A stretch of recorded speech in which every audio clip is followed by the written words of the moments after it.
For all those other dads who are into superheroes, maybe even more than their kids, check out what I did to my son's room. While I'm more of a DC fan, I did incorporate some Marvel pictures here as well.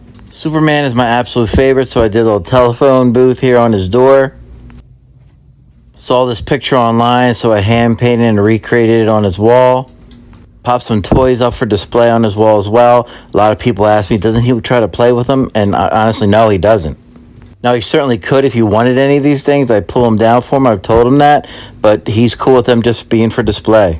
Had an old friend from high school make that for him right there.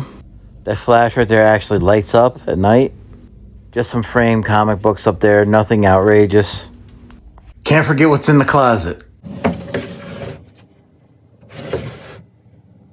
For the toys in here too as well, I have told my son if he ever wants to pull them down, open up and play with them, he certainly can, because they are toys. Even though I think they could be collectibles, at the end of the day, they're his to do whatever he wants to with them.